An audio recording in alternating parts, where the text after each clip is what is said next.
গাজলে বিভিন্ন ধান ক্রয় কেন্দ্র পরিদর্শন করলেন গাজলের বিডিও সুদীপ্ত বিশ্বাস ও গাজল পঞ্চায়েত সমিতির সভাপতি মোজাম্মেল হোসেন। তারা বিভিন্ন কৃষকদের সাথে কথা বলেন এবং বিভিন্ন ধান ক্রয় কেন্দ্রের আধিকারিকদের সাথে কথা বলেন এবং মিল মালিকদের সাথেও কথা বলেন। তবে গাজলের বিভিন্ন ধান ক্রয় কেন্দ্রে সুষ্ঠুভাবে ধান ক্রয় করা হচ্ছে বলে তারা জানান। কোনো কোনো কৃষকের অভিযোগ ছিল ধলতা নেওয়া হচ্ছে 3 কেজি থেকে 4 কেজি করে। বিডিও এবং পঞ্চায়েত সমিতির সভাপতি তারা বলেন, কৃষকদের কাছ থেকে কোনো ধলতা নেওয়া যাবে না। সরকারি নিয়ম মেনে ধান ক্রয় করতে হবে। ধান ভেজা থাকলে সেগুলো শুকিয়ে নিয়ে আসতে হবে। কোনো রকম ধলতা নেওয়া চলবে না। কৃষকরা তাদের সাথে কথা বলে খুশি প্রকাশ করেন। তারা বলেন, কোনো মিল মালিক কৃষকদের কাছ থেকে সরকারি নিয়ম না মেনে ধান ক্রয় করলে তার বিরুদ্ধে সরকারিভাবে পদক্ষেপ নেওয়া হবে। মিল মালিকদের সরকারি নিয়ম মেনে ধান ক্রয় করার জন্য তারা আহ্বান জানান।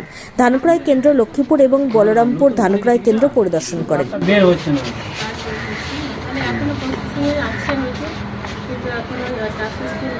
গাজলে প্রচুর পরিমাণে ধান উৎপন্ন হয় এবং কৃষকরা এই সিপিসির উপর ভরসা করে, যে এখানে সরকার যে ব্যবস্থা করেছে সেই ব্যবস্থার উপর ভরসা করে এনারা ধান দিতে আসেন। গাজলে 6টা সিপিসি আছে, বলরামপুর তার মধ্যে একটি সিপিসি। আমরা দেখলাম এখানে কৃষকদের কোনো সমস্যা হচ্ছে কিনা, কৃষকদের সঙ্গে মিল মালিকের কোনো সমস্যা হচ্ছে কিনা, ঠিকমতো ধান দেওয়া হচ্ছে কিনা, এই সমস্ত বিষয়গুলো পরিদর্শন করলাম। দেখলাম ঠিক বলরামপুর এখানে ঠিকই আছে। আমরা ধান ক্রয় কেন্দ্র যেটাকে বলা হয় কিষাণ মান্ডি, শাহজাদপুর অঞ্চলের লক্ষ্মীপুরে গেছিলাম আর মাঝাড়া অঞ্চলের বলরামপুরে। তার দুটো সিপিসি সেন্টার আমরা পরিদর্শন করে দেখলাম এখানে কৃষকদের কোনো সমস্যা নেই।